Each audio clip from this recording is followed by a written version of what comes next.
तो alkene can be prepared by some important methods. Alkene बहुत से मेथड से तैयार किया जाता है। जो इम्पॉर्टेंट है वो है डिहाइड्रेशन ऑफ अल्कोहल और एक है डिहाइड्रोहेलोजिनेशन ऑफ अल्काइल हैलाइड्स। ये दो। डिहाइड्रेशन ऑफ अल्कोहल क्या होता है? Removal of water from alcohol is called dehydration. यानी आपके पास वाटर यहाँ से रिमूव हो जाता है अल्कोहल से, उसको कहते हैं डिहाइड्रेशन।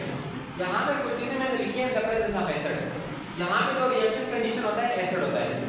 अब आपके पास ये था अल्कोहल, क्या था? अल्कोहल। इसका जो OH होता है और H मिलके यहाँ से वाटर रिलीज हो जाता है और आपके पास अल्कीन बन जाता है। मैकेनिज्म मैंने करवाया हुआ है। यहाँ से आपके पास इलेक्ट्रॉनिक डेंसिटी ऑक्सीजन की ज्यादा है कार्बन के मुकाबले में। ये आपका बॉन्ड इसकी तरफ लेके जाता है, शिफ्टिंग होती है। ये इधर से हाइड्रोजन को ले लेता है और यहाँ से आपके पास बॉन्ड ब्रेक हो जाता है, वाटर निकल जाता है। तो ये नेगेटिव चार्ज आएगा। याद रखें कि टेल पे हमेशा जो होता है वो पॉजिटिव होता है, हेड पे हमेशा नेगेटिव होता है। तो ये पॉजिटिव और ये नेगेटिव आ गया क्योंकि यहाँ पे हेड था। आपके पास ये एक आयन बन गया जो कि अनस्टेबल है, जो कि क्या है? हाईली अनस्टेबल है। अब नेक्स्ट स्टेप में याद रखें कि जब भी पॉजिटिव और नेगेटिव किसी भी आपके पास मॉलिक्यूल में होते हैं वो एक बॉन्ड बना देते हैं, उसको कहा जाता है डबल बॉन्ड। अब यहाँ पे ये बन गया इथीन। क्या बन गया? इथीन। ये था पहला रिएक्शन। दूसरा होता है बच्चों dehydrohalogenation of alkyl halide. The removal of hydrogen and halogen is called dehydrohalogenation. Dehydrohalogenation, hydrogen और हैलोजन का रिमूवल। अब यहाँ पे मैंने लिखा है जी, क्या लिखा है जी? इथाइल क्लोराइड है इसका नाम। इसका नाम क्या है? इथाइल क्लोराइड या क्लोरो इथेन है। ये अल्काइल हैलाइड है। जब ये बेस के साथ रिएक्शन करता है NaOH, मैंने लिख दिया कॉमन बेस, तो आपके पास जाहिर सी बात है कार्बन पॉजिटिव होता है, क्लोरीन नेगेटिव होता है। तो क्लोरीन नेगेटिव होने की वजह से इस बॉन्ड को अपनी तरफ खींचेगा। यहाँ से ये जो नेगेटिव है क्लोरीन, ये सोडियम पॉजिटिव के साथ मिल जाएगा। यहाँ से हाइड्रोजन निकल जाएगा और ये हाइड्रोक्सल ग्रुप चूंकि न्यूक्लियोफाइल की तरह बिहेव करते हैं, नेगेटिव होता है, तो ये यहाँ से हाइड्रोजन जो कि इलेक्ट्रोफाइल की तरह बिहेव करते हैं उसको ले लेगा और यहाँ से बॉन्ड ऊपर की तरफ शिफ्ट हो जाएगा। तो क्या बनेगा जी? यहाँ पे नेगेटिव चार्ज, यहाँ पे पॉजिटिव चार्ज और आपके पास यहाँ पे NaCl निकल गया, सोडियम क्लोराइड, और दूसरा वाटर मॉलिक्यूल भी निकल गया। ठीक है ना? अब चूंकि ये जो चीज थी ये हाईली अनस्टेबल है, आयनिक फॉर्म में है, आयंस हैं। अब यहाँ पर जो आयंस होने की वजह से याद रखें नेगेटिव और पॉजिटिव मिलकर एक बॉन्ड बनाते हैं जिसको कहा जाता है पाई बॉन्ड, जो कि वीकर होता है। तो ये बन जाएगा इथीन। अब इथीन के अंदर सिग्मा बॉन्ड भी होता है 1, पाई बॉन्ड भी होता है 1। ये था, this is all about ethene. अब यहाँ पे जो है क्वेश्चन पैदा होता है कि which one of following is very reactive, alkane or alkene? आपने कहना है alkene are more reactive। Reactivity of alkene की तरफ आते हैं। alkene are more reactive than alkane due to following reason: alkene are unsaturated hydrocarbon having carbon-carbon double bond। पहली बात unsaturated hydrocarbon होता है।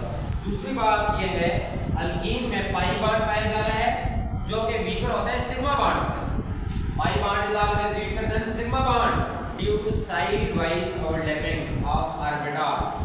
Alkene show addition reaction to form alkane. That is the important point. So fourth important point है alkene show electrophilic addition reaction. Electrophilic addition reaction. और मैंने एक और लिखा है alkene show some important reactions, that is hydrogenation reaction. The addition of hydrogen is called hydrogenation reaction. When alkene react with hydrogen in the presence of finely divided nickel palladium having temperature 250 to 300 degrees Celsius, they form alkane. This is called hydrogenation reaction of alkene. यहाँ पे जो ethene होता है जब hydrogen के साथ मिलता है इथेन बनाता है। मैकेनिज्म यह है। पहले स्टेप में याद रखें, कुछ चीजों को याद रखा करें। जो डबल बॉन्ड होता है ये नेगेटिव की तरफ बिहेव करता है। आपके पास एक हेड होता है, एक टेल होता है। हेड के ऊपर नेगेटिव, टेल के ऊपर पॉजिटिव। ये चीजें याद रखनी है ऑर्गेनिक केमिस्ट्री। अब यहाँ पे हमेशा जो रिएक्शन इनिशिएट होगा वो या तो न्यूक्लियोफाइल से इनिशिएट होगा या फिर डबल बॉन्ड से होगा। डबल बॉन्ड से यहाँ से रिएक्शन निकल आया, शिफ्टिंग हुई बॉन्ड की, ये इसने ले लिया हाइड्रोजन को, यहाँ से दूसरा हाइड्रोजन ब्रेकअप हुआ, आपके पास बन गया जी एक आयन बन गया और यहाँ पे हाइड्राइड आयन बन गया। हाइड्रोजन के ऊपर हमेशा पॉजिटिव चार्ज होता है, जब हाइड्रोजन के ऊपर नेगेटिव चार्ज होगा उसको कहेंगे हाइड्राइड आयन, ठीक है ना। और ये हाइड्राइड आयन भी न्यूक्लियोफाइल की तरह बिहेव करेगा, यानी नेगेटिव होता है। स्टेप नंबर 2 में हाइड्राइड आयन जो कैटायन है उसके साथ रिएक्शन करेगा। अब यहाँ पर इस नेगेटिव ने पॉजिटिव के साथ जब रिएक्शन किया तो आपके पास बन गया इथेन। क्या बन गया? इथेन। आप लोग पढ़ रहे थे हाइड्रोजनेशन, यानी addition of hydrogen to alkene, is called hydrogenation. तो ये सारे के सारे हाइड्रोजन यहाँ पे ऐड हो गए। देखो पहले इसके साथ 4 हाइड्रोजन थे, आप यहाँ 6 आ गए हैं, 6 आ गए हैं, 1 2 3 4 5 6, इसको कहते हैं एडिशन रिएक्शन।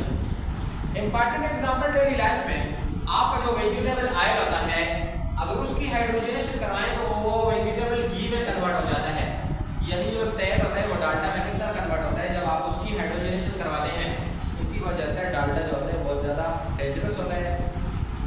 आपकी जो आर्टरीज, कैपिलरीज, वेन्स होते हैं उसको ब्लॉक अप करता है, और जब आपका ब्लड फ्लो करने में दिक्कत का सामना पेश करना पड़ता है तो the leads toward heart attack due to high blood pressure. तो this is all about today lecture.